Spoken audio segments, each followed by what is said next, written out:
আসমান কার, সূর্য কার, চন্দ্র কার, জমিন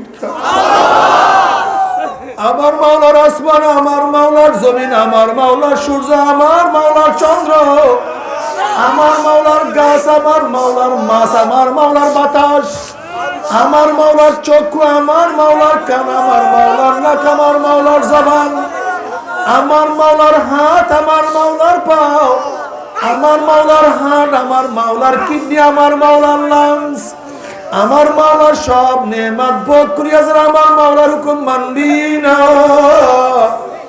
আমার মাওলা তোদেরকে ছাড়বে না। তোমরা কেন বুঝো না? যেরকম বাংলাদেশ সরকারের পুলিশ মানুষের মতোই একদল মানুষ, অনেক সময় দেখা যায় আসামির চেয়ে পুলিশ দুর্বল হয়।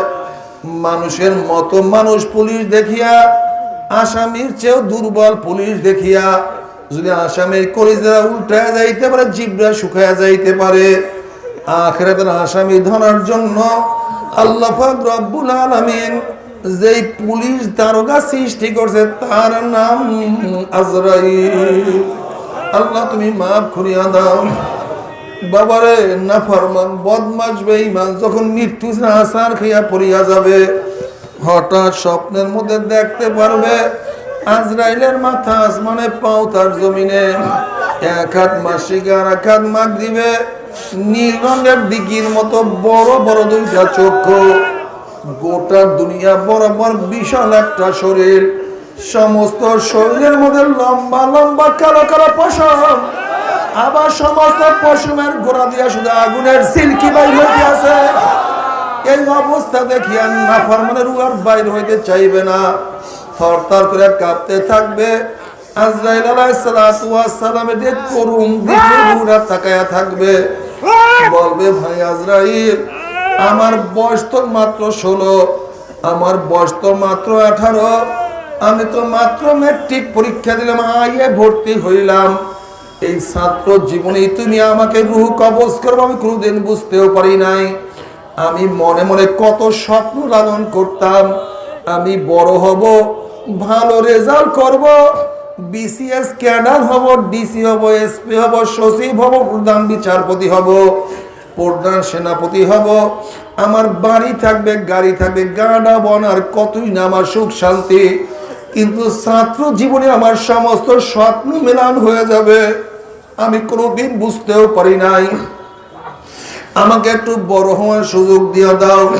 ভাই আজরাইল নতুন বিবাহ করছি, স্ত্রীর সাথে মোলাকাত করার সুযোগ দিয়ে দাও। ভাই আজরাইল নতুন বিল্ডিং করছি, একটা রাত্র থাকার সুযোগ দিয়ে দাও। ভাই আজরাইল আমার নবজাত শিশু আমি মারা গেলে এতিম হইয়া যাবে, ওদের মুখের মধ্যে কি খানা তুলিয়া দিবে, আমার বাচ্চা বড় হওয়ার সুযোগ দিয়া দাও। ভাই আজরাইল অমুক মাহফিল গিয়া নিয়াত করছিলাম নামাজ আর কাজা করব না, রোজা আর ছাড়বো না, দাড়ি আর কাটবো না, বেপরদার হব না, দুনিয়ার ক্ষমতার পিছনে ঘুরবো না, হারাম আর কোনোদিন ভক্ষণ করব না, গাঁজা ইয়াবা মদ আমি আর কোনোদিন পান করব না, জীবন গেল নামাজ কাজা করব না, গুনার কাজের কাছেও যাব না। এই তওবা করব করব করতে করতে তুমি আমার সামনে হাজির হয়ে গেছো, আমাকে একটু তওবা করার সুযোগ দিয়া দাও। আর গুনার কাজের কাছেও যাব না, নেকের কাজ আমি আর ছাড়ব না। আজরাইল আলাইহিস সালাতু ওয়াস সালাম বলবে খবিস, আমার মাওলা কি কালামে পাকের মধ্যে আগেই বলেন নাই, ওয়ালা ইউআখিরুল্লাহু নাফসান ইযা জা আজালুহা। আমি কার বাড়ির দরজায় নক করলে গোটা দুনিয়ার মানুষ আমাকে সরাইতে পারে না, আমি কার বাড়ির দরজায় নক করলে কেউ আমাকে ভাগাইতে পারে না। আমি আমেরিকা, রাশিয়া, বুলেট কামান কিছুই ভয় করি না, আর তোকে সুযোগ দেওয়া হবে না। আজরাইল আলাইহিস সালাতু ওয়াস সালাম গোসা হইয়া রুডের উপরে এমন জোরে থাবা মারবে, থাবার জোরে কলিজার রগগুলি সিরিয়া সিরিয়া নিয়ে যাইবে। এই দুনিয়াতে তোমাকে আমাকে আর কেউ রাখতে পারবে না। আল্লাহ বাবারে দুনিয়ার খেলা শেষ হইয়া গেল, গাড়ির জায়গায় ঠিকই আছে, বাড়ির জায়গায় অবস্থান করতে আছে, জায়গা জমির অভাব নাই, টাকা পয়সা ব্যাংকের মধ্যে প্রচুর মজুদ আছে, কিন্তু যেরকম বিদেশে মাল পাঠাবার সময় মালকে প্যাকেট করা হয়, ঠিক তোমাকে আমাকে চিরদিনের জন্য কবরে পাঠাবার জন্য 3টা কাপড় দিয়া প্যাকেট করা শুরু হয়ে যাবে। আল্লাহ তুমি মাফ করে দাও। 2 দিন আগে হোক 2 দিন পর হোক প্যাকেট কিন্তু হইতেই হবে। খবরদার হিসাব নিকাশ না মিলাইয়া কেউ প্যাকেট হইও না বাবা। ওই প্যাকেট এমন প্যাকেট যার থেকে আর বের হওয়ার কোনো শক্তি নাই।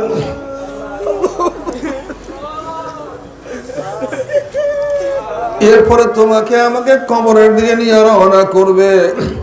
নবী পাক সাল্লাল্লাহু আলাইহি ওয়াসাল্লাম ফরমান, যখন নাফরমান বদমাশ বেঈমানকে কবরের দিকে নিয়ে রওনা করবে, নাফরমান বদমাশ বেঈমান স্বপ্নের মধ্যে চিল্লাইবে আর বলবে, ও আমার ছেলে, ও আমার বাবা, ও আমার বন্ধু, ও আমার ভাই, তোরা আমাকে কোথায় নিয়ে যাও? এ আমার দোস্ত, তোদের সাথে কত আড্ডা মারছি, কতই না খেলাধুলা করছি, আজকে তোর বন্ধুর মায়াও নাই, দয়াও নাই, কষ্টও নাই। বাবাই ডাক দিয়া বলবো, আমার ছেলে তোদের জন্য বিদেশে থাকিয়া জীবনটাকে ধ্বংস করিয়া ফেলাইছে, আরাম করি নাই, নিজের মুখের খানা তোদের মুখের মধ্যে তুলিয়া দিছি, নিজের না খাইয়া তোদেরকে খাওয়ার ব্যবস্থা করছি, তোদের জন্য কামাই করতে গিয়া রৌদ্রের মধ্যে কাজ করিয়া পিঠটাকে কালো বানাইয়া ফেলাইছে। আজকে কি তোর বাবার মায়াও নাই, দয়াও নাই, কষ্টও নাই। এ আমার ছেলে, তোর হাতেও ধরছি, পায়েও ধরছি, তোর বাবাকে তুই কবরের দিকে নিয়ে যাস না। এ আমার ছেলে, তুই কি দেখো না কবরের মধ্যে 99টা সাভা করে তাকায় রয়েছে, ওই যে কবরের মধ্যে জাহান্নামের আগুন দাউ দাউ দাউ দাউ করে জ্বলতে আছে। আল্লাহ তুই আমাদের সবাইকে মাফ করিয়া দাও।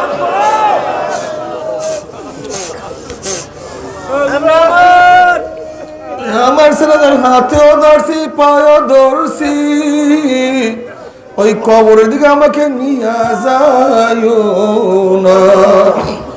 নবী পাক সাল্লাল্লাহু আলাইহি ওয়াসাল্লাম ফরমান, নাফরমানের চিল্লাচিল্লি দুনিয়ার কোন মানুষ যে শুনতে পাইতো, ওই নাফরমানকে ফালাইয়া দিয়া সবাই জঙ্গলের দিকে চলিয়া যেত, নাফরমানকে কেউ কাপন দাপন করতে পারতো না। এই কবরের মধ্যে হাজার হাজার বছর থাকতে হবে। এরপরে আল্লাহ পাক রব্বুল আলামিন কিয়ামতের ময়দান কায়েম করবে। বাবারে, দুনিয়ার চিন্তা করতে করতে জীবনটাকে ধ্বংস করিয়া ফেলাইছি, দুনিয়ার চিন্তা করতে করতে কাউ দাড়ি চুলগুলি পাকাইয়া সাদা বানাইয়া ফেলাইছি, দুনিয়ার চিন্তা করতে করতে কেউ কবরের কিনারায় কিনারায় কিনারায় কিনারায় বারবার ঘোরাফেরা করতে আসি, কিন্তু কিয়ামতের চিন্তা করার সুযোগ পাও না রে বাবা। আমার অনুরোধ থাকবে, কয়েকটা মিনিটের জন্য দুনিয়ার চিন্তা দূর করিয়া একটু কিয়ামতের চিন্তা করিয়া দেখো।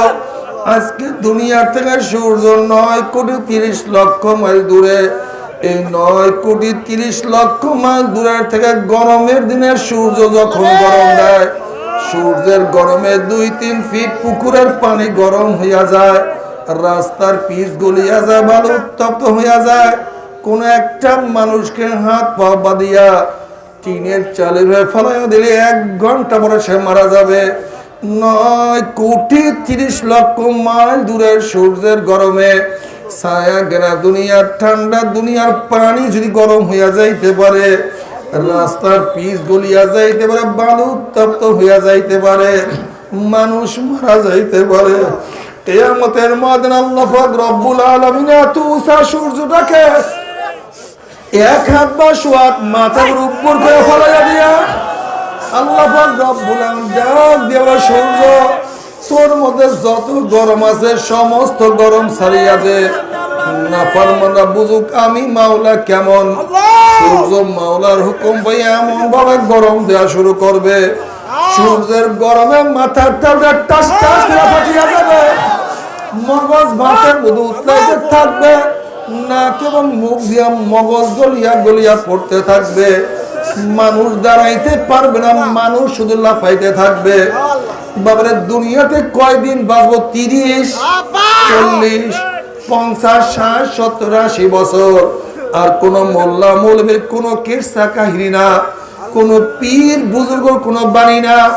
আল্লাহ পাক কালামে পাকের মধ্যে ফরমান, ওই কিয়ামতের ময়দানে সূর্যের গরমের নিচে শুধু দাঁড়ায়া থাকতে হবে 50,000 বছর। আল্লাহ তুমি মাফ করিয়া দাও। কেউ সূর্যের গরমে গামাইতে গামাইতে হাঁটু পরিবারের ঘাম হইয়া যাবে, আর কোমর পর্যন্ত ঘাম হইয়া যাবে। কেউ ঘামের মধ্যে সাঁতাইতে থাকবে, সাঁতরাইতে থাকবে, হাজার হাজার বছর পর্যন্ত সাঁতরাইতে থাকবে, কিন্তু দরিয়ার কুল কিনারার খুঁজিয়া পাবে না। আল্লাহ তুমি মাফ করিয়া দাও। মানুষ কাঁদতে থাকবে। আজকে দুনিয়ার মধ্যে জাহান্নামের ভয়, মাওলার ভয়ে, মাওলার মহব্বতে যে চোখের থেকে এক ফোঁটা পানি বের হবে, আল্লাহ পাক ওই চোখের উপরে জাহান্নামের আগুন হারাম করিয়া দিবে। অথচ কিয়ামতের ময়দানে মানুষ কাঁদতে থাকবে, কাঁদতে কাঁদতে চোখের পানি শেষ হয়ে যাবে, অনর্গল রক্ত বের হওয়া শুরু করবে। চোখের পানি এবং রক্ত পড়তে পড়তে গাড়ের চামড়া খুলিয়া ভরিয়া যাবে। নবী পাক সাল্লাল্লাহু আলাইহি ওয়াসাল্লাম ফরমান, চোখের নিচে বিশাল বিশাল গর্ত হয়ে যাবে। আল্লাহ তুমি মাফ করিয়া দাও।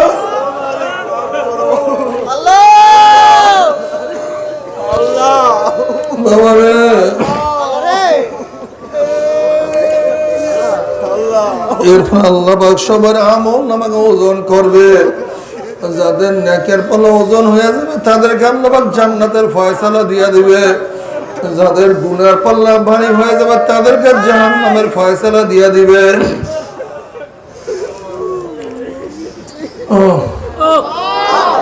জাহান্নামের মধ্যে জাহান্নামের লোক জ্বলতে জ্বলতে কলিজা শুকায়া যাবে, জিহ্বা শুকায়া যাবে। জাহান্নামের লোকের অবস্থা কি হবে?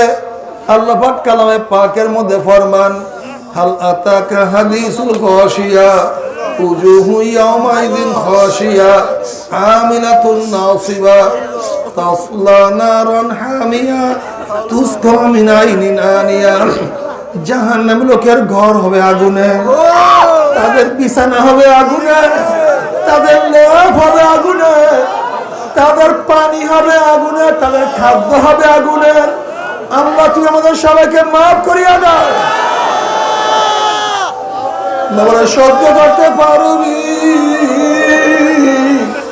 ওই জাহান্নামের এক সেকেন্ড যাব, কেউ তো সহ্য করতে পারবো না। কেউ যদি বলতো হুজুর আমার পাও দলে আমি আর গুনার কাজ করবো না, আমি আল্লাহর কসম করে বলতে আছি সবার সামনে তোমার 100 বার পায়ে ধরতে রাজি আছি রে বাবা। তারপরে গুনার কামের কাছেও কেউ যাইও না। বলতে পারো হুজুর গুনার কাজ আমি করব, জাহান্নামে আমি যাব। আপনি এত ব্যস্ত কেন? আপনি কি হয়েছে? আপনার কিসের ঠেক পড়ছে? আপনি কেনই আমার হাতে পায়ে ধরতে চান? বাবা তুমি বিচার করো। তুমি যদি কোনো পুকুরের পাড় থেকে হাঁটিয়া যাও আর যদি দেখো পুকুরের পাড়ে কোনো একটা বাচ্চা পানি নিয়ে খেলা করতে আছে, তুমি বাচ্চাকে চেনো অথবা নাই চেনো, তুমি যদি মানুষ হইয়া দেখো বাচ্চাকে পুকুরের পাড়ে রাখিয়াই কিন্তু যাইতে পারবা না। যখন এই বাচ্চাকে পানি থেকে তুলবা, বাচ্চা তোমাকে লাথি দেবে, কামড় দেবে, গালি দিবে।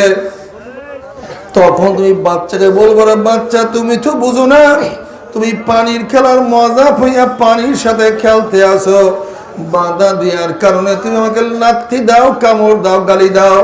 ওরে বাচ্চা পানির সাথে খেলতে খেলতে খেলতে খেলতে হঠাৎ যদি পানির মধ্যে পড়িয়া যাও আর তোমার সহজে পানির থেকে উঠবে না। বাবা আমরা করে নাম হাদিসের দৃষ্টিতে দেখতে আছি কতকে আল্লাহ পাকের বান্দা মানে সিনেমায় মজা পাইয়া, বিসিআরে মজা পাইয়া, গান বাজনায় মজা পাইয়া, দুনিয়ার ক্ষমতায় মজা পাইয়া এক কথায় গুনার কাজে মজা পাইয়া জাহান্নামের কিনারায় বসে খেলা করতে আছে, আনন্দ ফুর্তি নাচার নাচির মধ্যে লিপ্ত হইয়া আছে।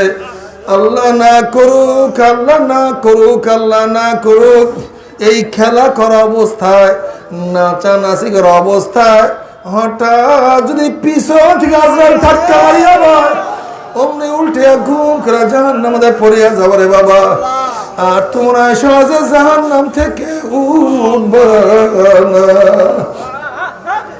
বাবারা, তোমরা আমাদেরকে কত গালি দাও, রাজাকার আলবদর ধর্ম ব্যবসায়ী, কত টিটকারি, কত টিপ্পনি, কত ব্যঙ্গ করো রে বাবা, সবই কিন্তু আমরা জানি।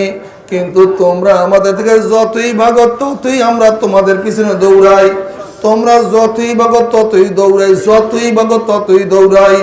আর পিছনে ডাক দিয়া বলি, বাবা ফেরো, বাবা ফেরো, গুনার কামের কাছেও কেউ যাইও না। তবে মুমিন মুসলমান বলতে সবাইরই মনে চায় গুনার থেকে ফিরিয়া নেক আমল করিয়া মাওলার জান্নাত, কিন্তু সবাইরই যাইতে মনে চায়। গুনাহ নিয়া মাওলার জাহান্নামে কাউরে কিন্তু যাইতে মনে চায় না। কিন্তু কেনই বা আমরা নেক আমল করতে পারি না, কেনই বা গুনার কাম ছাড়তে পারি না? এর মূল কারণ হলো আপনার এবং আমার পিছনে নফস এবং শয়তান লাগিয়া রয়েছে। এই নফস এবং শয়তান থেকে ফেরার জন্য যে কোনো একজন হক্কানি আল্লাহর ওলির হাতে হাত দিতে হবে রে বাবা। খবরদার, বর্তমান জমানায় পীর মুরিদে ভেজাল, ব্যবসা, দলাদলি, হিংসা, হাসাদে প্রদ হয়ে গেছে। সমস্ত আল্লাহর ওলির একমত যে এই পীরের 5 জন মুরিদের মধ্যে কম পক্ষে 3 জনকে দেখবা আলহামদুলিল্লাহ সুন্নাত মুআফিক আমল আখলাক মজবুত হইয়া যাইতে আছে, গুনার কাম ছাড়তে আছে, নেকের আমল ধরতে আছে, কলম নরম হইয়া চোখে পানি আসতে আছে। বৃক্ষতর নাম কি, ফলে পরিচয়। আমি চরমুনাই বুঝি না, চরমুনার দাওয়াত, প্রশংসা, প্রচার, প্রসার করার জন্য আসিলে রে বাবা। চরমুনায় যাওয়ার তোমার কোনো দরকার নাই, কোনো দরকার নাই, কোনো দরকার নাই। তুমি যার কাছে গিয়া পারো গুনার কাম ছাড়ো, নেকের আমল ধরো, কলম নরম করিয়া চোখে পানি নিয়া মাওলার কবরে যাইও। যেরকম দুনিয়ার ঘরে আগুন লাগলে পানি ছাড়া নিভানো যায় না, ঠিক তদ্রুপ তোমার এবং আমার গুনার দ্বারা যে জাহান্নামের আগুন জ্বলিয়া রইছে, চোখের পানি ওসা কিন্তু জাহান্নামের আগুন নিভানো সম্ভব না। কাজে আমার জন্য দোয়া চাই, আমিও দোয়া করি। সবাই সবার জন্য প্রাণ খুলিয়া দোয়া করো, যেন কিয়ামতের ময়দানে গলাগুলি বাঁধিয়া মাওলা একসাথে জান্নাতে যাওয়ার তৌফিক দিয়া দেয়। আল্লাহুম্মা আমিন।